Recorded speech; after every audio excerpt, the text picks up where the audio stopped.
What you're about to listen to is a Bry-Fy production.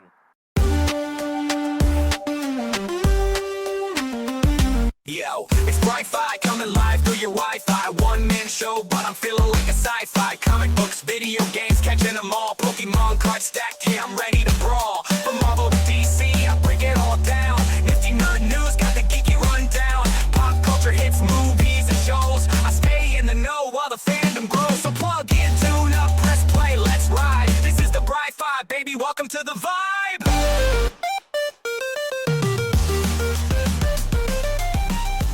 Hey everybody, and welcome back to the Bry-Fy podcast. I'm your host, Bry-Fy, your pop culture guy, and this is going to be a quick, short, and simple episode. I'm tired. I'm working nights this weekend, and I just haven't had time to sit down and record. And my voice is shot. I'm worried I'm getting sick, and that's always the biggest fear, especially when you use your voice to do things, right? So.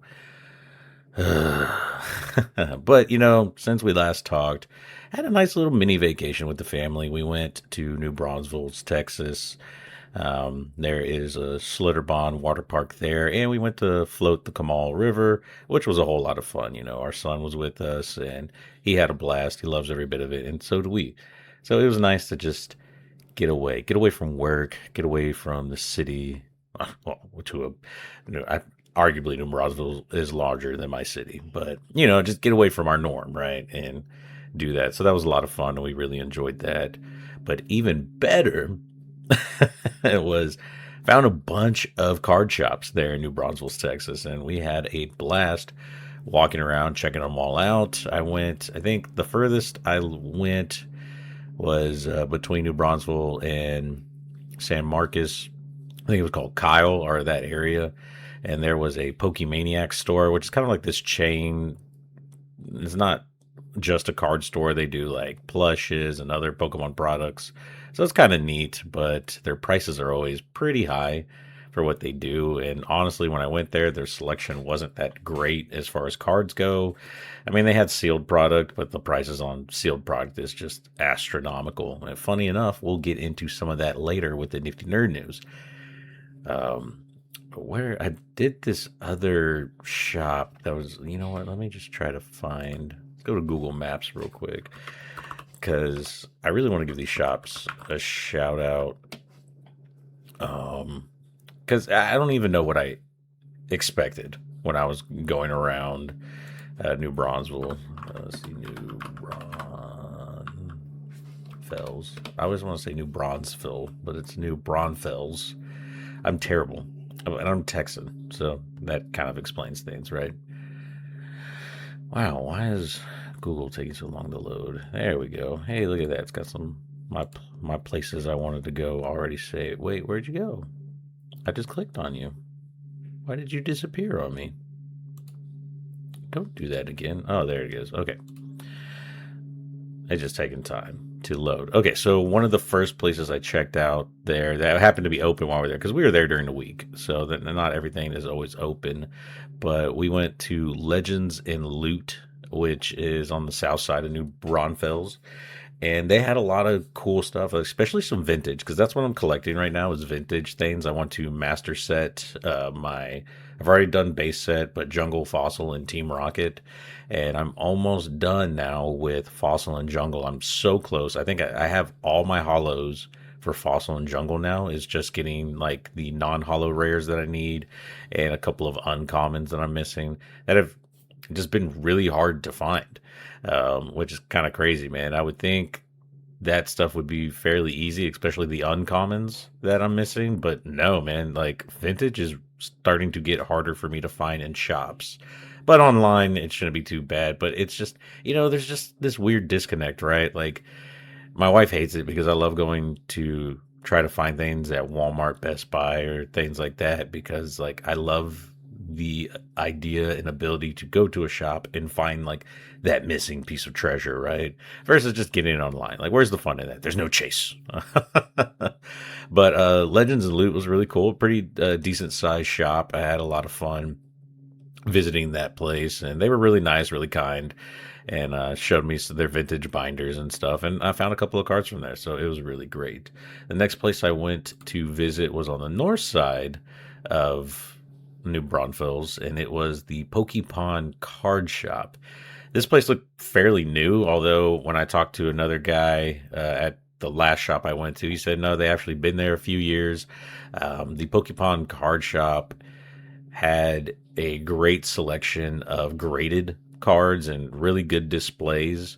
But as far as vintage went, they had absolutely nothing that I was looking for. A lot of the stuff that they had was sealed or newer cards. I'm not to say they didn't have any vintage, but if it was vintage, it was probably graded, and I'm not looking for graded product. That's just not what I'm really into. But it was a pretty cool shop. What was really nice there was a guy, and I think he was an employee or just a friend of the shop. He was ripping packs and ended up hitting absolutely nothing. But he saw me and my son in there, and he gave my son like the bulk stuff that, the non-hits, which was really cool because my son just loves cards, man. And so that was really nice. And so I thank them for that. They made that a really good experience for my son, which was really cool. So I'll definitely be stopping by again at Pokemon Card Shop when next time we visit, when we go to the water parks. So, like, this is like my new thing, right? Like, hey, there's a water park here, but there's also Pokemon Card Shop here. There's a place inside, like downtown. We were riding around just looking for something to do. That wasn't the water park, and it was downtown. It was called D-Pad, and it's a vintage video game, and they did cards to store, and they were pretty cool because it wasn't so much of the cards. The card selection was meh, to say the least, but their vintage games and like just used game stuff, that was awesome. Like, we ended up finding a cool Legend of Zelda amiibo that my son doesn't have, and these things are like collector's items, so some of them are pretty pricey. Thankfully, the one we found was only like $20, and my son loves Legend of Zelda. Plus, it's an amiibo character, so I can use it with the Switch to get cool stuff, cool items. So that's really neat to, it serves a dual purpose. But that was a pretty cool place, and it was called D-Pad, and I really liked it. And they had like a back area. Unfortunately, it looked like all the pinball and arcade games were turned off, but there was a D&D campaign going on back there, which I got embarrassed because I felt like I was interrupting them, because I was just curious, I was like, oh, look, there's a room, and there's no door, there's nothing saying you can't go in there, so I don't think I was in the wrong. But when I walked in, all these kids and adults like turned and looked at me, and I was like, ugh. I gotta go. And then the last place we went, and we stopped, it was on our way out. It was off of Highway 46 on the way out of New Braunfels going back to our place. And this turned out being the shop for me. This turned out being like the perfect place. And it was called Powerhouse Cards. God, I forget the guy's name who was there, but very helpful, really friendly, very talkative, had a great conversation, and they had awesome cards that I wanted. They actually didn't have the vintage cards I was looking for to complete my master set, but they had one of my Grail cards that I've been looking for. It's the full art Jesse and James trainer card, and they had a lot of cool, like Misty's Determination, and like some of these cool cards that I've always seen the artwork for, and he had them, and they were really decent priced. I think at TCG, or maybe a little bit less online price, which is great for me. And so I definitely picked it up. I picked up the business card. So Powerhouse Cards is definitely a spot that I'm going to be stopping at, absolutely, for sure. I mean, I'll probably go back to all these places.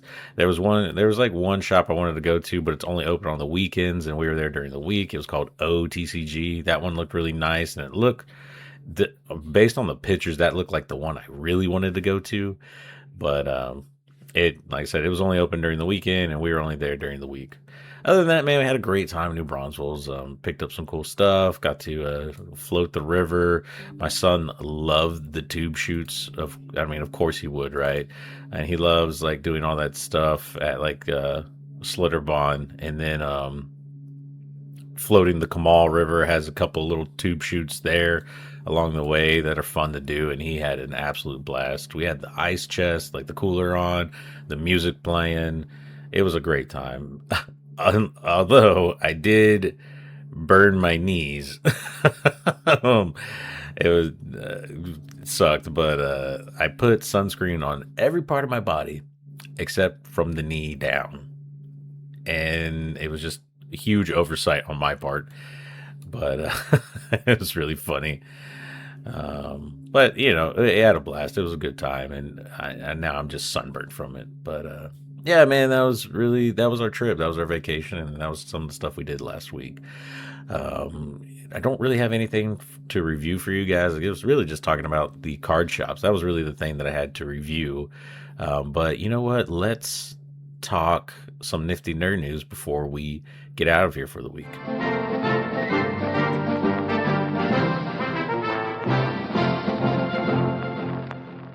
All right, guys, up first in TV news. I was going to say movie news, TV news.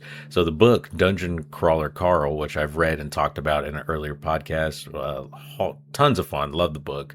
Well, it has now been given a series order from Peacock to start a Dungeon Crawler Carl TV series. Now, I haven't read book 2, but I'm going to be picking it up here shortly, and I can't wait to see how this plays out. I think this would be a real fun TV show.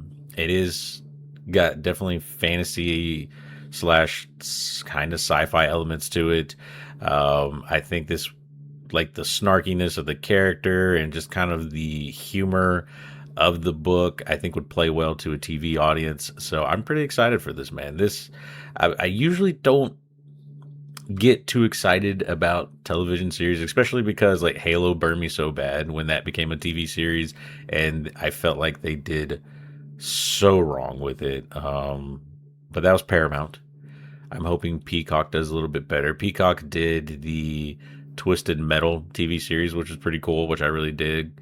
And so I'm hoping that they will do Dungeon Crawler Carl. That is like the hardest tongue twister for me to say for some reason. Dungeon Crawler Carl TV series goes really well because I'm really enjoying the book and having a blast with it. I can't wait to pick up book 2. Everything's a tongue twister to me today. But so should be pretty cool, man. Pretty excited for that. What some people aren't excited for, though, is that A24 has sold out. No, so they signed a $75 million Google AI deal, and a lot of people are upset about this. I mean, I really can't blame them. Anything with AI attached to it, and especially something like A24, which has been great and has been like touted as like the indie movie watcher and the indie movie creators like thing, and now it seems like it's going off the deep end, man. Like they sold out basically. Supposedly, from what has been said and announced, is that the AI tech will be used to create new tools for movie production and distribution.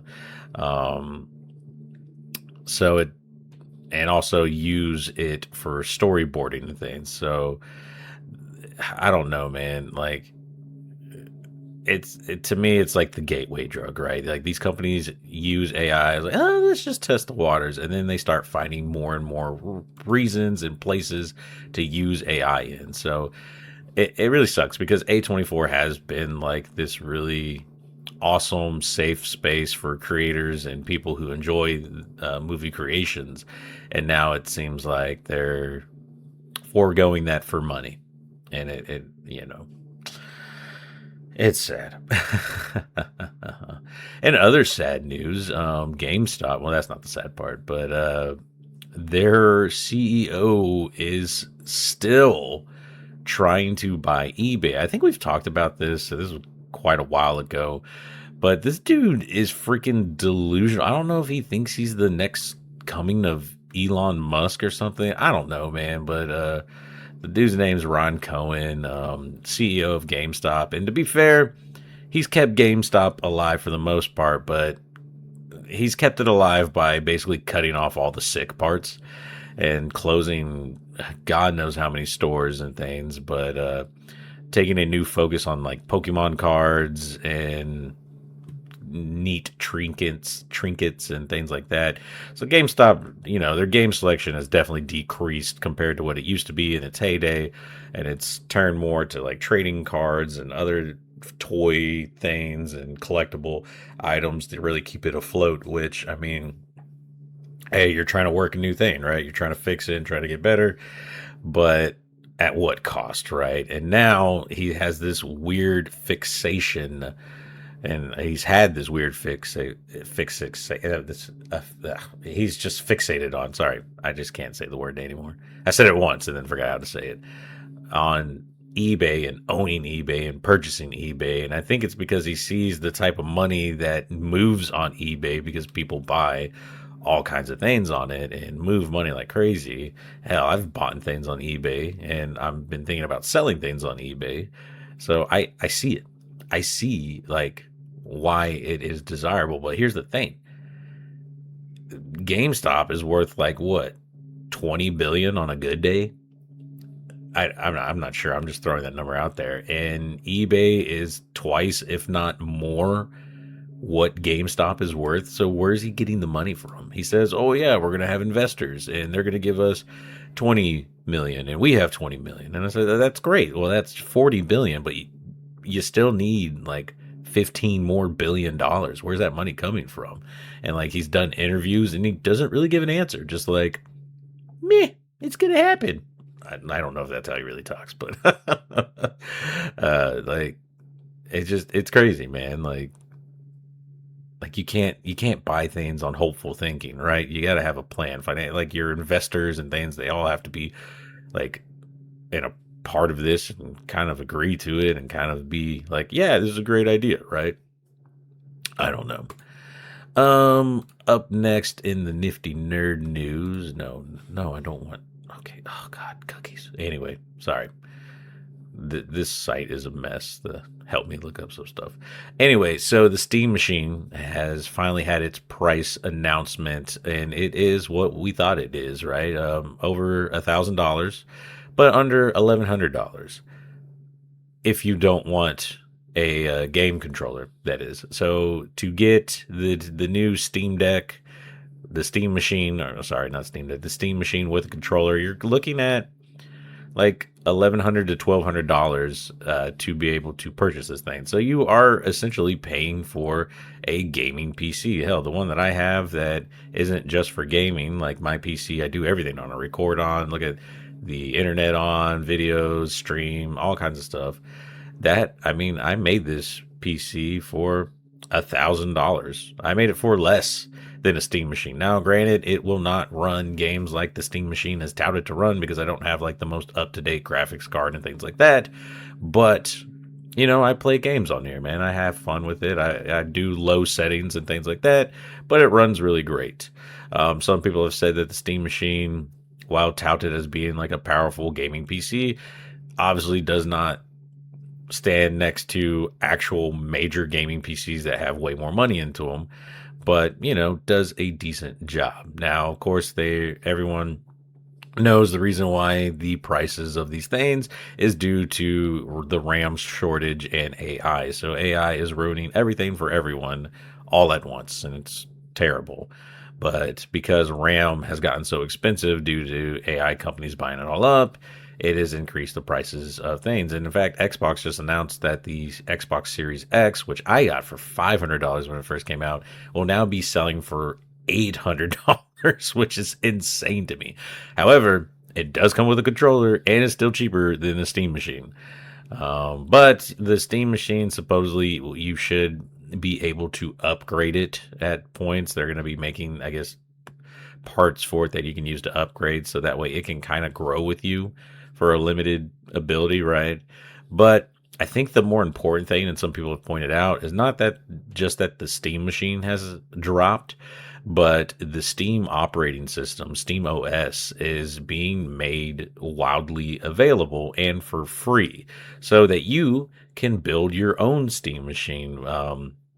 There are some things with it, like it only works with certain hardware. I think it's AMD graphic cards and GPUs and things like that.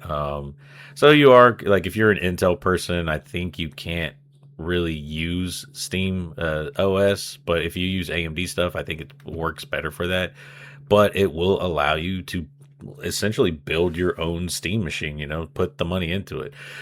I mean, in the way I think of it is, you could probably, and much like with any PC, you could probably build a better one than a pre-built one for either the same price or maybe even a little bit cheaper, because you can pick and choose the certain parts that you need and where to spend the money at and where not to. So the Steam machine is just a pre-built PC for, I mean, all intents and purposes.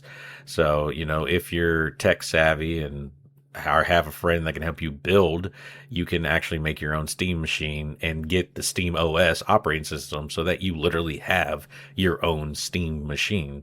And so you can make it more powerful at the same price or maybe a little cheaper.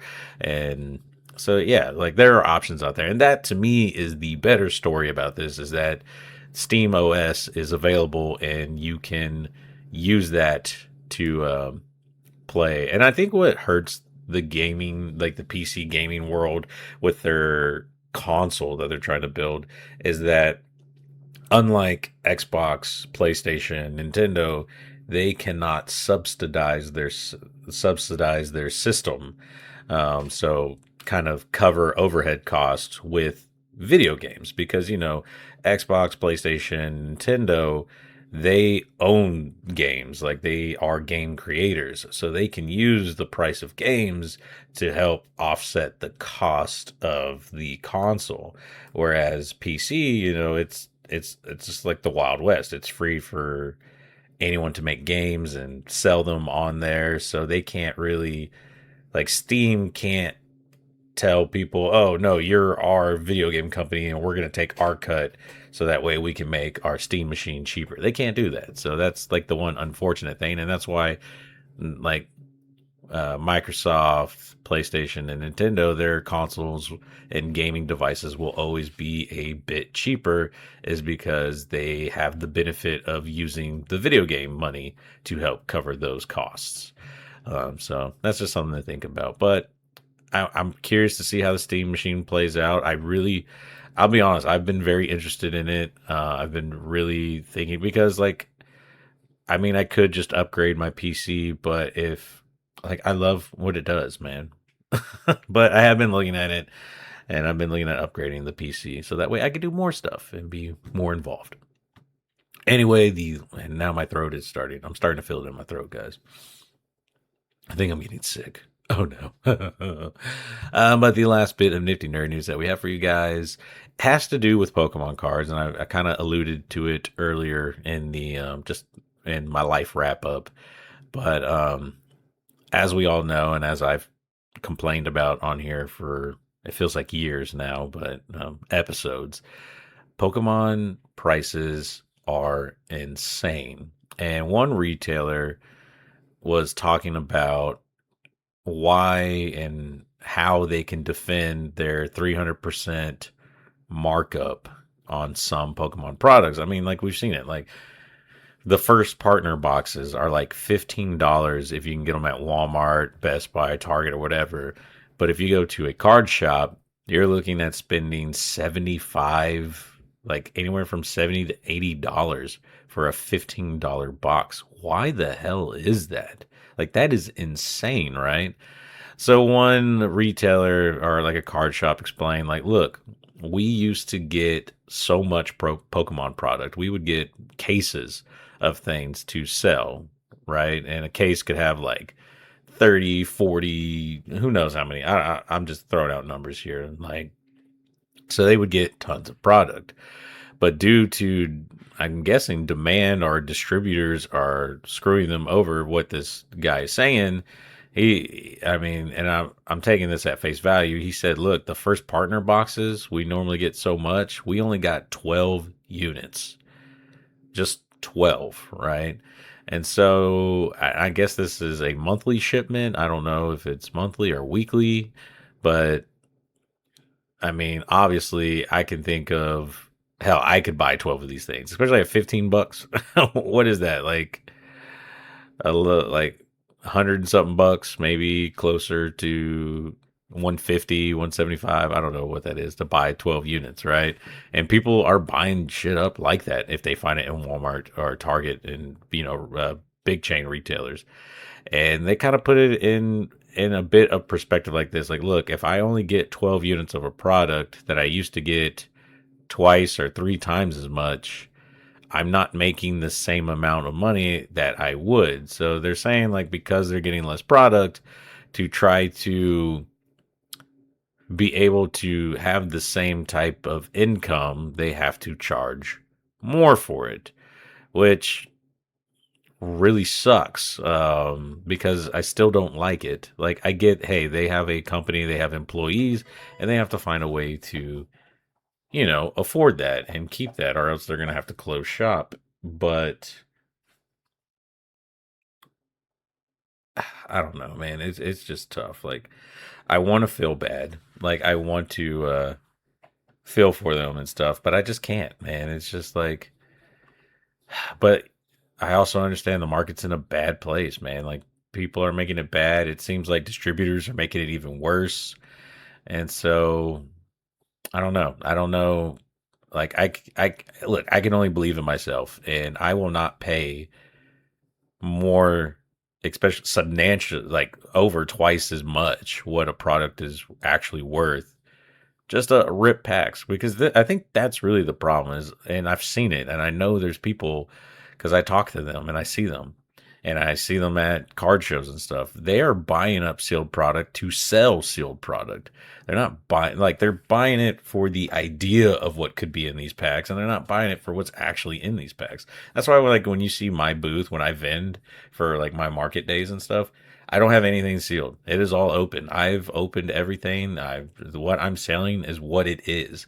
I'm not selling you an idea. I'm not selling you a chance at something, which is a lot of what these sealed product sellers are doing. And when I've talked about how I appreciate that there's been some conventions and some shops that refuse to do sealed product, because I agree with that, man. If we can figure out a way to get people from stopping to do those sealed product stuff, we wouldn't have this sealed product famine that we're in, and the prices wouldn't be skyrocketing. Like, if people would actually just open the cards and play the game like you're supposed to, we wouldn't have any of these issues. All right, I'm getting off my soapbox before I go crazy and lose my voice. But I want to thank everyone for hanging out, listening to the podcast this week, guys. Like I said, nothing to review, just us chatting, having a good time. Thank y'all so much for being a part of the Bry-Fy podcast and Bry-Fy podcast family. I'm working on making new Pokemon trading card magnets. Those have been a lot of fun, and I sold quite a few of them at the last event that I did. I'm thinking about doing another event in July in my area. It's another indoor event, so it does really well for cards. And the booth price is not too bad. So I'm looking at doing that. Could be a lot of fun. Other than that, that's all I got for you guys this week. Thank you so much. And we will see you guys next week. Bry-Fy out.